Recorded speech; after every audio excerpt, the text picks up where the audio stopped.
अथ जनक नृपतिः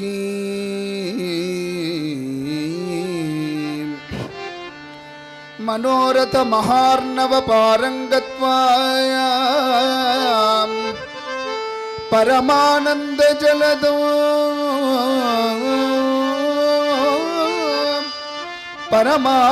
जलदो निमग्नः जगच्चक्षुः कुलभूषणस्य जगत्त्रय संरक्षण दीक्षितस्य नतजन कल्पतरोः श्रीकोदण्ड दीक्षा गुरोः विवाह महोत्सवाय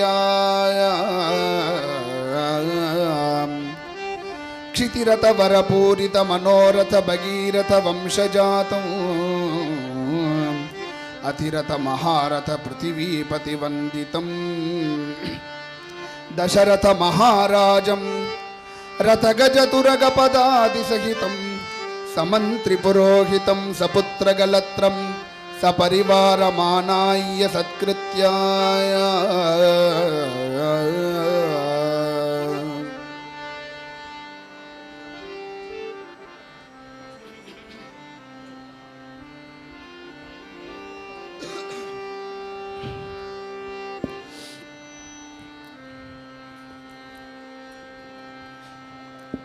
சுவாமிக்கும் சீதாதேவிக்கும் எப்படி விவாகம் நடந்ததுன்னு கத்திய ரூபத்தில் ஒரு கவி ரொம்ப அழகா வர்ணிச்சிருக்கார்.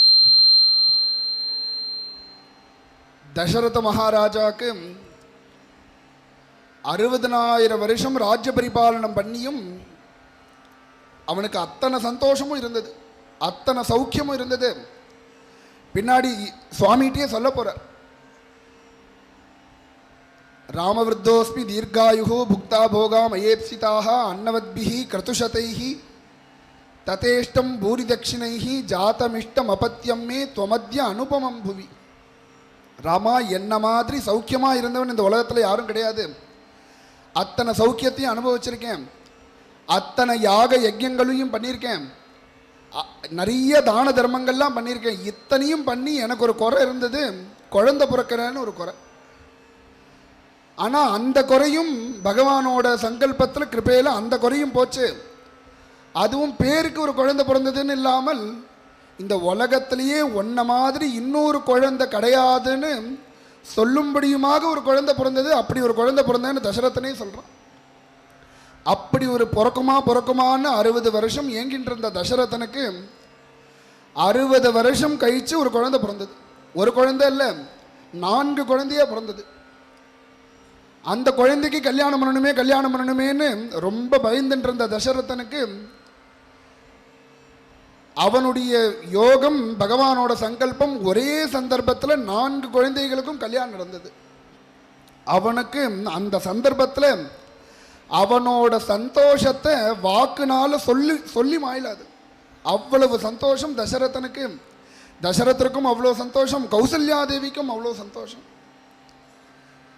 परमानंद जलदो निमग्नः नतजन कल्पतरोः श्रीकोदण्ड दीक्षा गुरोः विवाह महोत्सवाय अतिरथ महारथ पृथिवीपति वंदितं दशरथ महाराजं. சுவாமி இப்படி தனுர்பங்கம் பண்ணி மிதிலா நகரம் விஸ்வாமித்திரோடு போய் சேர்ந்து தனுர்பங்கம் பண்ணி மேலே சீதாதேவியை கல்யாணம் பண்ணிக்கணும்னு சொன்னதும் சுவாமி எங்கள் அப்பாவோட அனுமதியோடு தான் கல்யாணம் பண்ணிப்பேன், சுவாமி எங்கள் அப்பாட்ட சொல்லுங்கன்னு சொல்ல ஜனக மகாராஜாவும் சீக்கிரம் போகக்கூடிய தூதர்களை அனுப்பி தசரதனுக்கு இந்த செய்தியை சொல்ல அவனும் சந்தோஷப்பட்டு அயோத்தியில் உள்ள அத்தனை ஜனங்களையும் அழைச்சின்னு வந்தான் மிதிலா நகரத்துக்கு. இன்னைக்கு மிதிலா நகரம்ங்கிறது நேபாள தேசம். அயோத்தி எங்கே இருக்குன்னு நமக்கே தெரியும். இந்த அயோத்தியிலேருந்து அத்தனை ஜனங்களும் என்னமோ தன்னாத்தில் ஒரு கல்யாணம் நடந்தால் எவ்வளவு சந்தோஷப்படுவோமோ அவ்வளோ சந்தோஷப்பட்டு அத்தனை ஜனங்களும் கிளம்பி போனாலாம். அது எப்படி இருந்ததுன்னா, இந்த அயோத்தியிலேருந்து கிளம்புற முதல் ஆசாமி மிதிலையில் இருக்கான், கடைசி ஆசாமி அயோத்தியில் இருக்கான். அவ்வளவு கூட்டம். ரதகஜதுரக பதாதி சகிதம் சமந்திரி புரோஹிதம் சபுத்திரகலத்திரம் சபரிவாரமானாய சத்கிருத்யா ரத கஜ துரக பதாதி சகிதம். அவனுடைய சதுரங்க சைன்யத்தை அழிச்சுட்டு அங்கேருந்து கிளம்பி மிதிலா நகரம் போனான். நானாவித கிரமுக நாரிகேல ரம்பாதி பரகுச்ச சகசிரசாத கும்பஸ்தம்பூஷிதே ஜம்பாரி சிரகாங்கிதே. அந்த கல்யாண மண்டபத்தில் என்னென்ன பழங்கள்லாம் கட்டியிருந்தார்னு அந்த கவி வர்ணிக்கிறார். நானாவித கிரமுக நாரிகேல ரம்பாதி பரகுச்ச சகசிரசாத கும்பஸ்தம்பூஷிதே.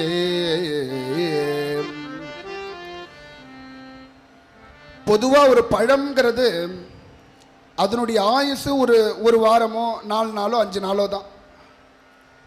ஆனால் அந்த பழம் இந்த மரத்துக்கே பரபிருத்துன்னு பேர். மற்றவாளுக்கு தான் அந்த மரத்தினால ஒரு பலன். அது அதனுடைய ஜென்மால ஒரு லட்சக்கணக்கான பழங்களை அது காய்ச்சி கொடுக்கறது.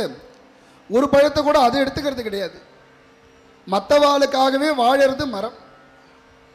அதில் இருக்கிற அந்த பழத்தெல்லாம் இந்த வாழை மழம் தோரணெல்லாம் கட்டுறதுன்னு இன்னைக்கு சம்பிரதாயமாக இருக்குது. ஆனால் சீதா கல்யாண காலத்துலேருந்து இதெல்லாம் பண்ணிட்டு இருந்திருக்கு. அந்த பழங்களெல்லாம் கட்டுறதுக்கு உண்டான தாத்பரியம் அதனுடைய ஆயுசு 4 நாளோ 5 நாளோ தான்.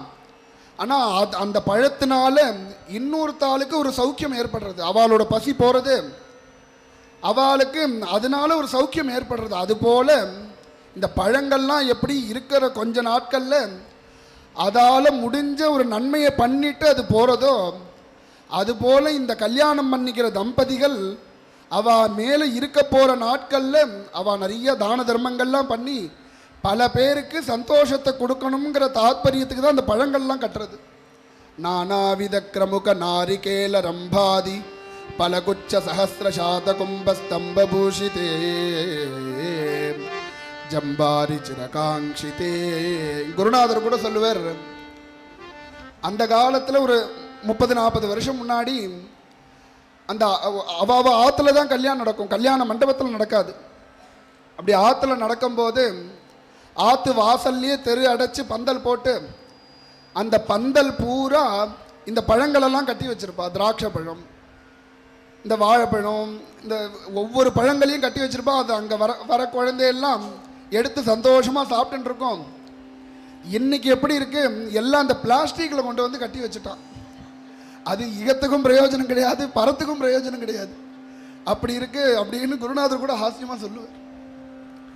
பரிபூர்ண மனோரத பரமாமோத பௌர பக்த ஜன பரஸ்பர கிருத சல்லாபே சகல ஜன மனோகராலாபே கிரீட கவச்ச குண்டல கேயூரநூபுர முக்தாஹார விபூஷித நானாவித மிருதுல சித்ராசனஸ்த நானா தேசாகத ராஜவரிய பிருந்தே லோச்சனானந்தே. தசரதன் தன்னோட சைன்யம் மட்டும் அழிச்சுன்னு போல, தன்னோட அயோத்தியில் உள்ள ஜனங்களை மட்டும் அழிச்சுன்னு போல, மொத்தம் இந்த பாரத தேசத்தில் 56 தேசத்து ராஜாக்களும் பரிபாலனை பண்ணிட்டு இருந்தா அந்த பாரத தேசத்தை. அந்த 56 தேசத்து ராஜாக்களையும் தன் குழந்தையோட கல்யாணத்துக்கு தசரதன் கூப்பிட்டுருக்கான்.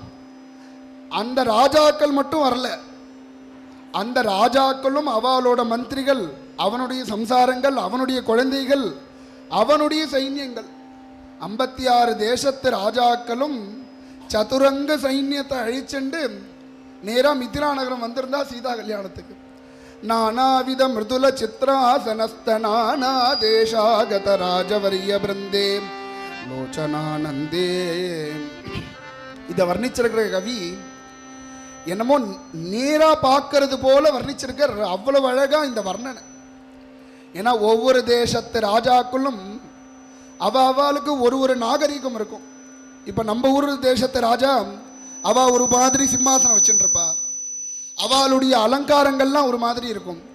இதுவே நேபாள தேசம் போனால் அந்த ராஜாக்களுடைய அலங்காரம் ஒரு மாதிரி இருக்கும். இதே சீன தேசத்துக்கு போனால் அந்த ராஜாக்களுடைய அலங்காரங்கள் ஒரு மாதிரி இருக்கும். இத்தனை தேசத்து ராஜாக்களும் ஒரே இடத்துக்கு வந்திருக்கா. ஆனால் அவளுடைய நாகரீகம், ஒவ்வொரு ராஜாக்களுடைய நாகரீகமும் ஒரு வித்தியாசமாக இருக்கு. அதை பார்க்கறதுக்கே அவ்வளவு ஆனந்தமாக இருந்ததுன்னு வர்ணிக்கிறேன். நானாலோச்சனானந்தே நானாவித வர்ண ஸ்வர்ண புஷ்பஸ்தபக கோடி தேதீப்யமான மலய சந்தனா கருகுகுலுகோ கிருதாதி திவ்ய பரிமள வாசனா வஸ்து குமுகுமாயமான சபாந்தரே நிரந்தர மணிகச்சித முகுர பரம்பரே. அண்ணாவுடைய அப்பா இந்த இடத்த சொல்லும் போது, பொதுவா இப்பெல்லாம் கல்யாணத்துக்கு, இந்த காலத்துல நடக்கிற கல்யாணத்துக்கெல்லாம் போகும்போது இந்த பத்திரிக்கையும் சேர்த்து எடுத்துன்னு போகணும். ஏன்னா வாசல்ல செக்யூரிட்டி பத்திரிக்கை இல்லைன்னா உள்ள விட மாட்டான்.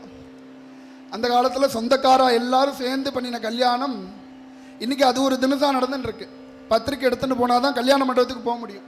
ஏன்னா வேற யாராவது இவா சொந்தக்காரான்னு சொல்லிட்டு உள்ள வந்து அவ சாப்பிட்டு போயிட்டா என்ன பண்றதுன்னு, ஏன்னா 500 இலைன்னு பேசி கான்ட்ராக்டா பேசியிருக்கா. 501 இன்னொருத்தர் வந்து சாப்பிட்டா எக்ஸ்ட்ரா பில்லு போட்டுருவா. அதனால பத்திரிக்கையோட வரணும். பத்திரிக்கையோட உள்ள போகும்போது ஒரு டோலோ மாத்திரையும் சேர்த்து எடுத்துன்னு போயிடணும். ஏன்னா அங்க உள்ள நுழையும் போது வாசல்ல ஒரு செட்டியார் பொம்மை தலைமையில ஒரு ஃபேனை வச்சுட்டு அதில் ஏதோ லிக்விடு இந்த கெமிக்கல் எல்லாம் ஊற்றி வரவா மேலெல்லாம் இந்த பன்னீரை ஸ்ப்ரே பண்ணுற மாதிரி வச்சுருக்கா. அந்த காலத்து கல்யாணத்தில் சொந்தக்காரெல்லாம் நான் கவனிக்கிறேன் நீ கவனிக்கிறேன்னு போட்டி போட்டுண்டு வந்திருக்கிற பந்துக்கள் எல்லாம் கவனிப்பா. இன்றைக்கி கவனிக்க ஆள் கிடையாது, மிஷினை வச்சுட்டா. அதில் ஏதோ ஒரு கெமிக்கலை ஊற்றி ஏதோ பன்னீருங்கிற பேரில் எதையாவது ஊற்றி அது வரவா பேரவா மேலெல்லாம் அவள் கேட்குறாளோ இல்லையோ அது உள்ளே வரும்போது அது மூஞ்சில் ஸ்ப்ரே பண்ணிடும். அதனுடைய ஸ்ப்ரே பண்ணி அதனுடைய ஒரு வாசனை வந்திருக்கிற ஜனங்களும் ஒவ்வொருத்தரும் ஒரு பாடி ஸ்ப்ரே அத்தனையும் சேர்ந்துட்டு இத்தனை வாசி. இந்த மண்டபத்தில் ஒரு ஸ்ப்ரே, இத்தனை ஏசி வேற. ஏசியில் காற்று வெளியில் போகாது, வெளியில் உள்ள காற்று உள்ளேயும் வராது. ஏசி ஹாலில் கல்யாணம் நடக்கிறது. இத்தனையும் சேர்ந்து அவனுக்கு உள்ள வந்த புகை, கல்யாண புகை, அந்த புகையும் வெளியில் போகாது. எல்லாம் சேர்ந்து ஒரு அரை மணியில் தலைவலி வந்துடும். அதுக்காகவே பத்திரிக்கையோடு சேர்த்து ஒரு டோலோ மாத்திரை எடுத்துன்னு வந்து கொஞ்ச நேரத்தில் போட்டுட்டாதான் தலைவலி இல்லாமல் கல்யாணத்தை பார்க்க முடியும். அப்படி இருக்கு இன்னைக்கு. ஆனால் குமுகுமாயமான சபாந்தரே அந்த சீதா கல்யாணம் நடந்த மண்டபம் அப்படியே கமகமகமன்னு ஒரே சந்தன வாசனம், பன்னீர் வாசனம், அகரு வாசனம். அப்படி அந்த சபையே கமகமன்னு இருந்ததுன்னு சொல்றார், வர்ணிக்கிறார். ಬೇರಿ ಮೃದಂಗ ಮದ್ದಲ ಕಾಗಲ ತುಂದುಬಿ ತೋರಿಯ ತುಂಬುರು ವೀಣಾ ವೇಣು ನೂಪುರ ಮಡ್ಡುಗ ಡಿಂಡಿಮ ಡಮರುಕ ಜಜ್ಜರಿ ಜಲ್ಲರಿ ಧವಲ ಶಂಕ ಪಣವ ಪಟಹಾದ್ಯಷ್ಟಾದಶ ವಾದ್ಯ ಘೋಷ ಸಂತತ ಶಬ್ದಾಯಮಾನ ಸಕಲ ದಿಗಂತರೇ.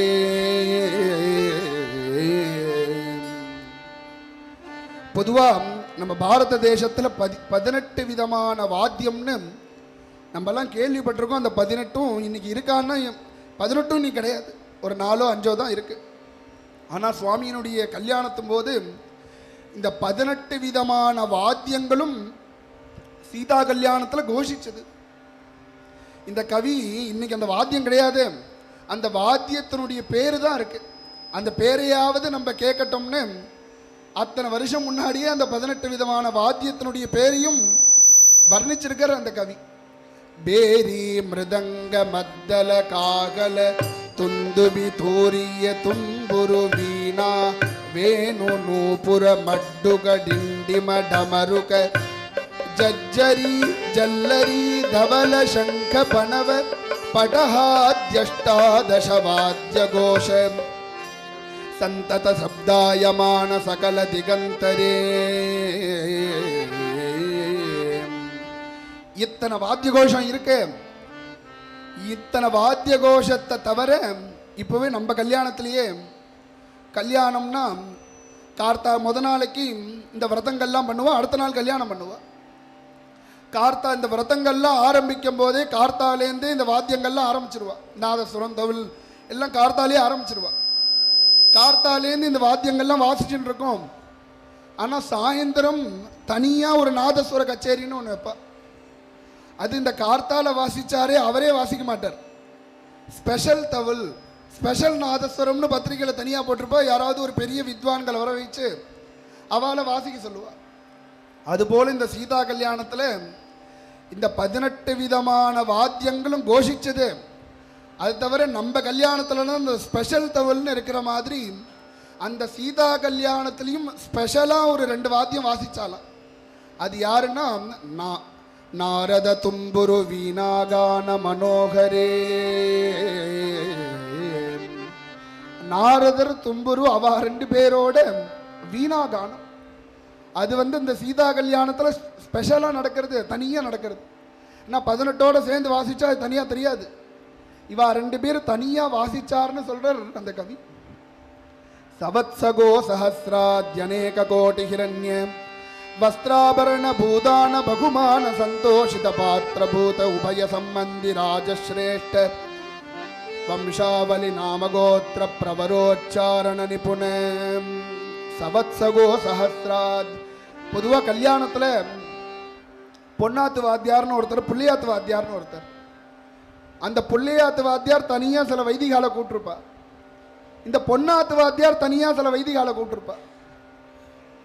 இந்த பொன்னாத்துக்காரா இவாள் கொண்டு சம்பாவனை பண்ணுறது, புள்ளியாத்துக்காரா அவள் கொண்டு சம்பாவனை பண்ணுறது அப்படி கிடையாது. சீதா கல்யாணத்தில் 2 பேரும் ஜனகனும் தசரதனும் போட்டி போட்டுன்னு கொடுக்குறா. இப்போ உதாரணத்துக்கு சொல்லணும்னா, இவர் 1 பவுன் கொடுத்தாருன்னா ஜனகன் 2 பவுனாக கொடுக்கறது. நீங்கள் ஒண்டி தான் 1 பவுன் கொடுப்பேலாம், நான் உங்களை தாண்டி கொடுப்பேன் அப்படின்னு தானத்தில் 2 பேருக்கும் போட்டி. யார் அதிகமாக கொடுக்கறதுன்னு போட்டி போட்டுன்னு தானம் பண்ணினாலும் சீதா கல்யாணத்தில். பொதுவாக சாஸ்திரமே இந்த பொண்ணை பெத்தவனை கூப்பிட்டு சொல்றது, இந்த பிள்ளையை பெத்தவனை கூப்பிட்டு சொல்றது, அப்பா நீ இன்ன வேணும் அன்ன வேணும்னு அந்த பொண்ணை பெத்தவன்கிட்ட போய் கேட்காத, இதை கூட அதை கூடன்னு கேட்காத, அந்த பொண்ணை ஒண்டி கேட்டு வாங்கிட்டு வான்னு சொல்றது. இது பையனை பெத்தவன்ட்ட சாஸ்திரம் சொல்றது. அதே பொண்ணை பெத்தவனை கூப்பிட்டு உன்னோட சக்திக்கு மிஞ்சி நீ தானம் பண்ணுன்னு சொல்றது. உன்னோட குழந்தைகளோட கல்யாணத்தில், உன் பொண்ணோட கல்யாணத்தில் உன்னால் எவ்வளவு பண்ண முடியுமோ அதை விட ஒரு மடங்கு கூட பண்ணணும் அப்படின்னு பொண்ணை பெத்தவனை கூப்பிட்டு சொல்றது சாஸ்திரம். சாஸ்திரத்தில் நடந்தது சொன்னது போலவே இவா 2 பேரும் போட்டி போட்டு தானம் பண்றா.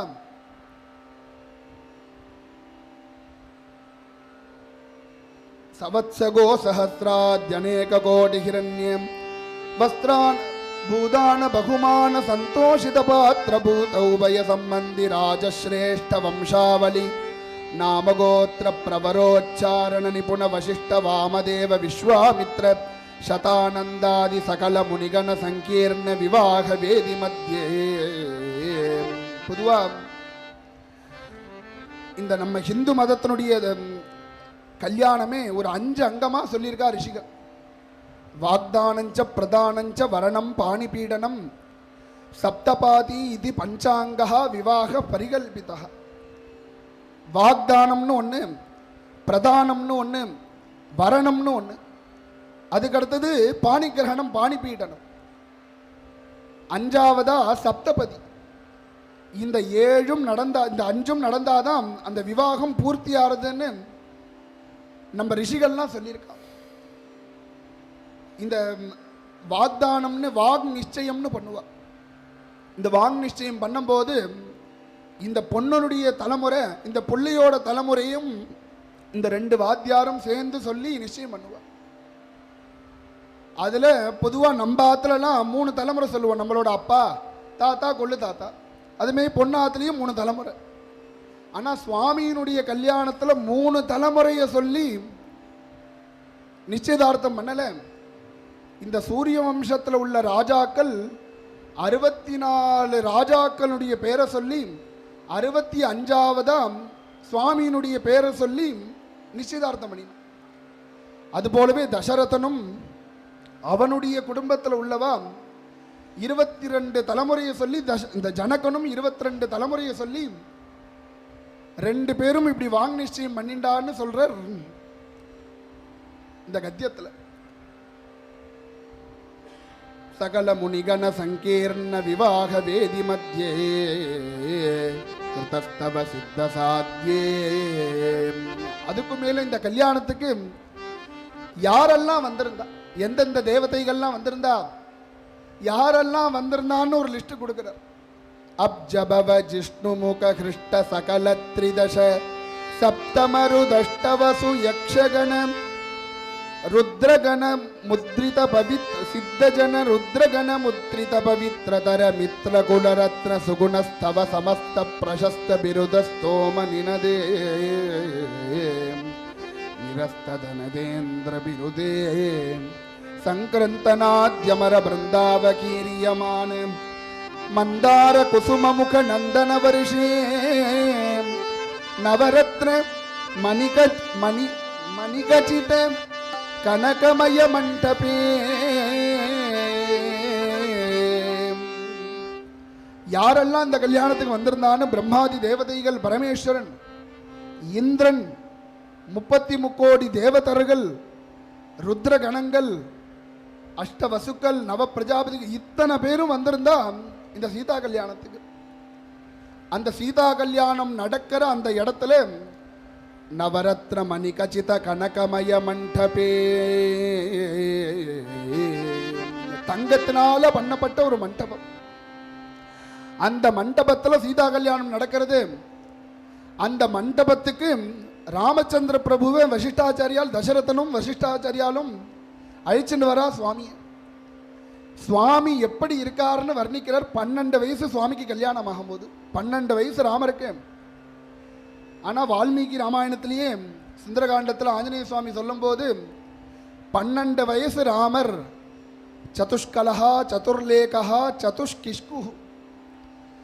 சதுஷ்கிஷ்குங்கிற பதத்துக்கு வியாக்கியானம் ராமர் மொத்தம் 96 அங்குலம் இருப்பாராம். ராமர் 96 அங்குலம்னா கிட்டத்தட்ட ஒரு 8 அடி இருப்பார் ராமர். 12 வயசு குழந்தை. இந்த ராஜாக்கள்லாம் அவளுடைய சரீரம் எப்படி இருக்கணுமோ அது போல அந்த ஆகிருதியில் சுவாமி 12 வயசு குழந்தை, 8 அடி உயரம். அதுபோலவே சீதாதேவியும் 6 வயசு. அந்த 6 வயசு சின்ன குழந்தைக்கு மடிசாறு கட்டி அந்த சீதா கல்யாணம் நடக்கிற இடத்துக்கு அந்த மண்டபத்துக்கு அழைச்சுன்னு வர. அப்படி அழைச்சுன்னு வர ராமர் எப்படி இருக்காருன்னு வர்ணிக்கிறார். கிஞ்சிதாரப்த தாருண்யோ, 12 வயசு சுவாமிக்கு. அவருடைய முகத்தில் இப்பதான் லேசா அந்த அரும்பு மீசை முளைக்க ஆரம்பிச்சிருக்கான். சின்னதா கொஞ்சம் கொஞ்சம் கொஞ்சமா இந்த மீசை முளைக்க ஆரம்பிச்சிருக்கு. அவருடைய முகத்துல நத ஜனைக காருண்யம், தன்னை அண்டின பக்தால காப்பாத்துறதுக்கு அவ்வளவு ஆர்வமா இருக்கிற சுவாமி. அவருடைய முகத்துல அவ்வளவு காருண்யம். நத ஜனைக காருண்யம் விகலித மகேஷ சாபம் விதிமுக சுரா விதித பிரதாபம் பரிஹிருத பக்த ஜனதாபம் பானுகுல ரத்னதீபம் சம்பூரித பக்த ஜனகாமம் சஜல ஜலதர ஷ்யாமம் சகல லோகாபிராமம் ஸ்ரீராமம் சன்னிவேஷ்ய.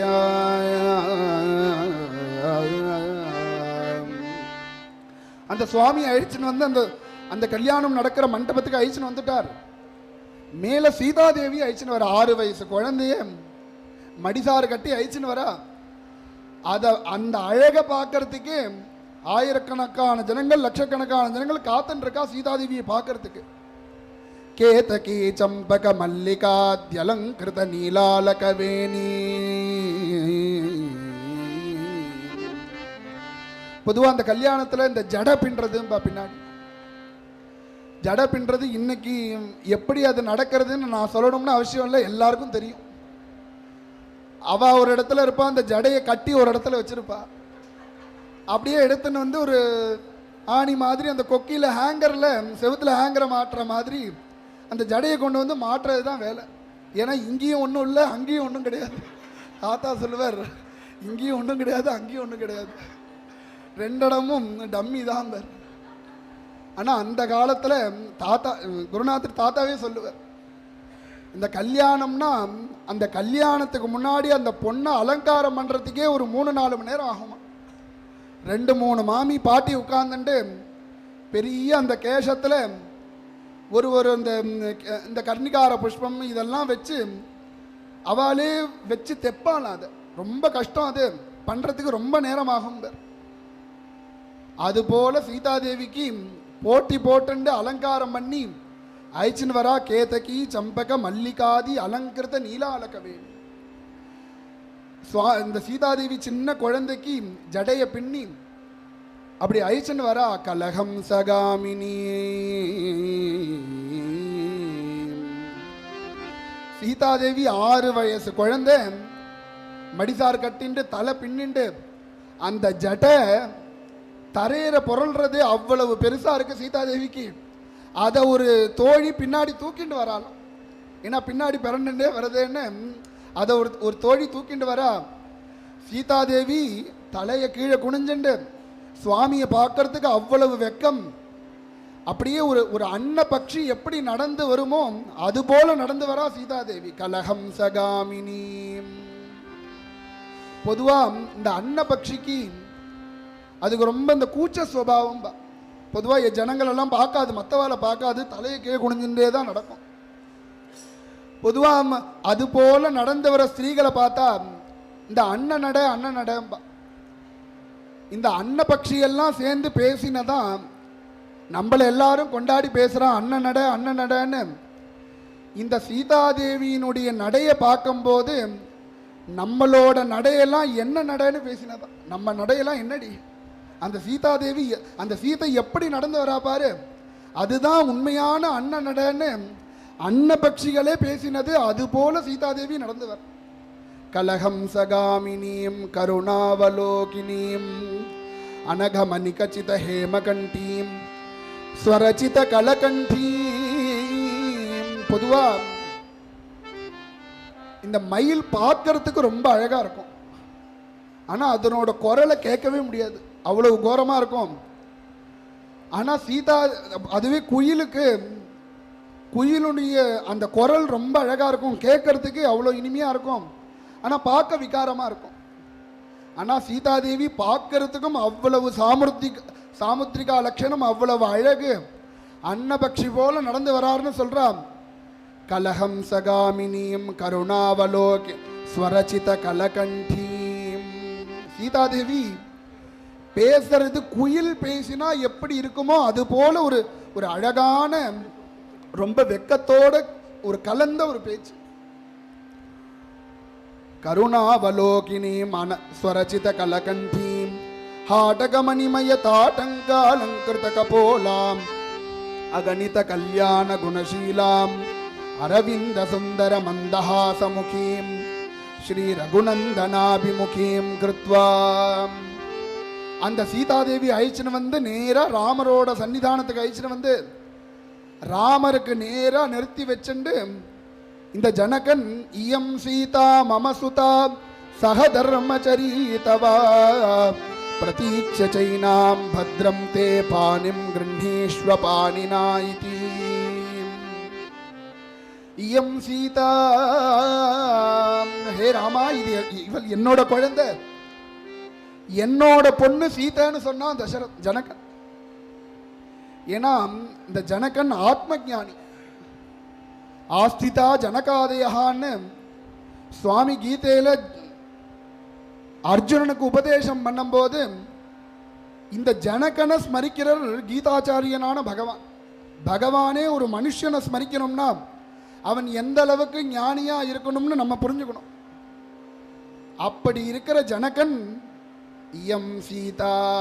பொதுவாக ஞானிகளுக்கு இது என்னோடதுன்னு ஞானிகள் சொல்லிக்க மாட்டான். ஆனால் ஜனகன் கல்யாணம் பண்ணி கொடுக்கும்போது இந்த சீதை என்னோட பொண்ணு ராமான்னு சொன்னான். மமசுதா. ஏன்னா வந்திருக்கிறது சாதாரண மாப்பிள்ளை கிடையாது, பரமாத்மா சர்வேஸ்வரன் வைகுண்டவாசியான பகவான் தான் மாப்பிள்ளையா வந்திருக்கான்னு ஜனகனுக்கு நன்னா தெரியும். பொதுவா தசானாம் பூர்வேஷாம் தசானாம் பரேஷாம் ஆத்மனஷ்ட ஏகவிம்சதி குலோத்தாரணத்வாரான்னு பொதுவாக ஒரு 10 தானத்துக்கு மகாதானம்னு பேர்.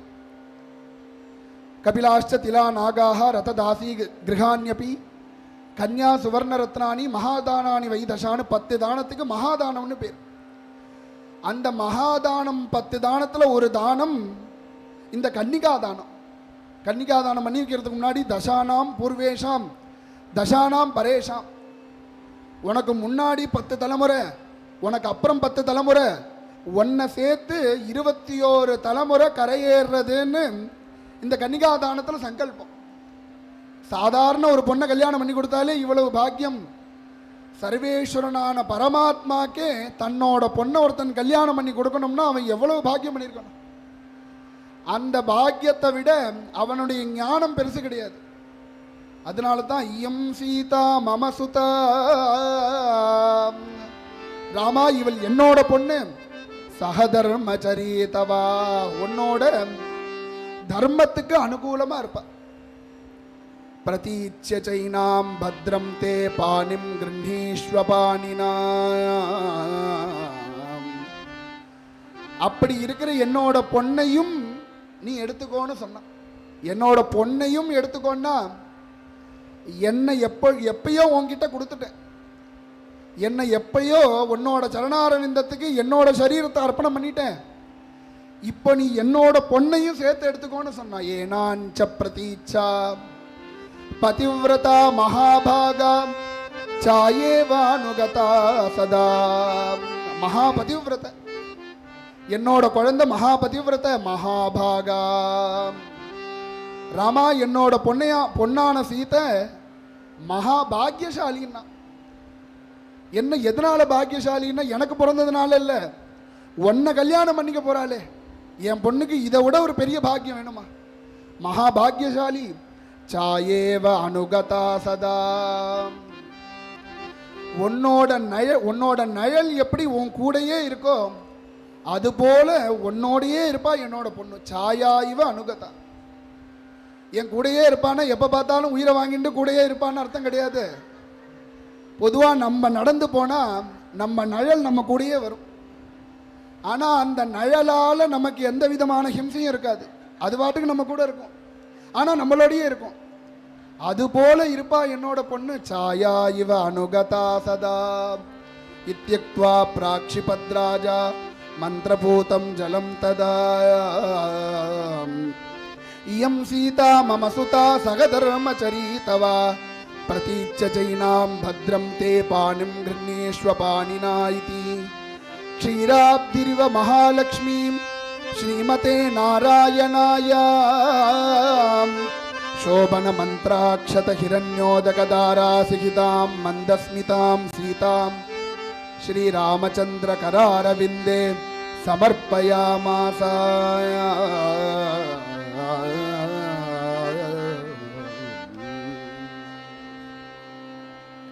இப்படி சீதா கல்யாணம் நடந்ததுன்னு ஒரு கத்திய ரூபத்தில் இன்னி வரைக்கும் இதை யார் வர்ணிச்சார்னு யார் இதை பண்ணினான்னு யாருக்கும் தெரியாது. ஆனால் சம்பிரதாயமாக சீதா கல்யாணம்னா அந்த சூர்ணிக்க சொல்கிறதுன்னு இருக்கு. எந்த கவி பண்ணினார்னே தெரியல, அவ்வளவு அழகான ஒரு வர்ணனை. இப்படி சீதா கல்யாணம் நடந்ததுன்னு இந்த கவி இந்த சூர்ணிக்கையை வர்ணிச்சிருக்கார்.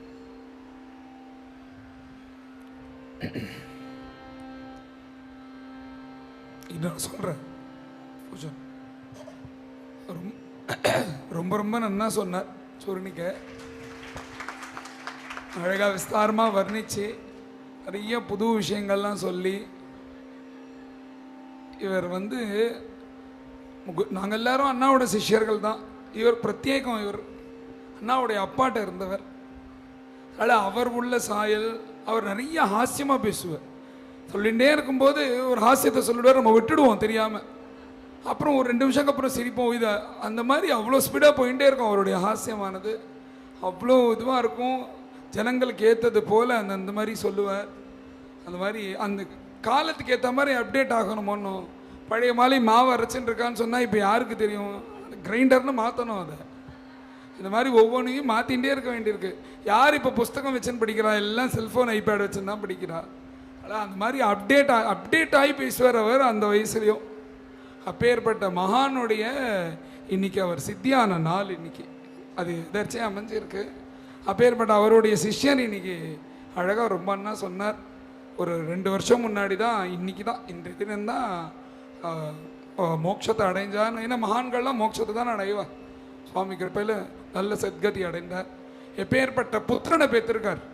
அவர் பண்ண காரியங்கள், அவ அப்பாக்காக அவர் செஞ்சதை கண்கூடிய பார்த்தணும். அவர் உயிரோடு இருக்கும்போது ஒரு சாஸ்திர வாக்கியம் என்னன்னா, அப்பா அம்மா உயிரோடு இருக்கிற பரியந்தம் அவள் சொன்ன பேச்சை கேட்டுன்னு அவளை காப்பாற்றணும், அவள் சொன்ன பேச்சை கேட்கணும்.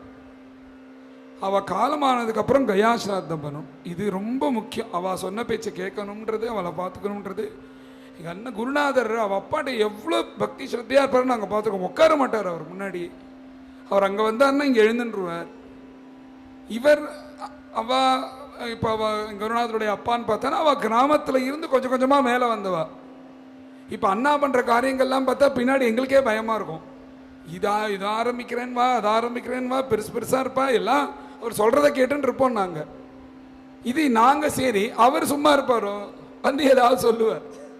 ஆனால் அப்பா கிட்ட எதுவுமே பேச மாட்டார். சரிப்பா, ஆமாம் பார்த்துக்கிறேன் அப்படின்னு பொறுமையாக பதில் சொல்லிட்டு தான் வருவார். அவ்வளோ இதுவாக இருப்பார். அதே மாதிரி அவர் கடைசி காலத்தில் அப்படி பார்த்துட்டார். உண்மையாக ராமகிருஷ்ணனுக்கு வந்து அவனுக்கு அவள் அப்பாவுக்கு கூட அப்படி பண்ண முடியாது, அப்படி பண்ணியிருக்கான் தாத்தாக்கு அவர் குருநாதர். ஒரு 1.5 மாதம் கடைசி காலத்தில் அவ்வளோ பார்த்துட்டு இருக்கான். அவ்வளோன்னு சொல்லி மாளாது, அவ்வளோ ஸ்ரத்தையாக பார்த்துட்டா, எந்த எதிர்பார்ப்பும் இல்லாமல் அவ்வளோ நல்லா பார்த்துட்டா. உண்மையாகவே நான் சொல்லிகிட்டே இருப்பேன், நீ இப்படி ஒரு கைங்கரியம் பண்ணுற ராமகிருஷ்ணா, இது மாதிரி ஒரு புண்ணியம் கிடையவே கிடையாது உலகத்தில், அப்படி பண்ணினேன்னு சொல்லி எல்லாருமே சொல்லுவோம். அப்படி பார்த்துட்டா அன்றைய நாள் இன்னைக்கு. அதனால் அவர் மூலிமா அவருடைய சிஷ்யர் ரொம்ப நல்லா எல்லாமே இப்போ நான் இல்லைன்னு வச்சுக்கோங்க, இந்த இடத்த பூர்த்தி பண்ணிவிடுவார் அவர். அந்த அளவுக்கு யோக்கியத்தை உள்ளவர் அல்ல. அங்கே எல்லாருமே அண்ணா அப்படி தான் தயார் பண்ணியிருக்கான். சரி, அதனால் வந்திருக்கா. ரொம்ப நன்னா, நானே ரொம்ப ரசித்து கேட்டேன்.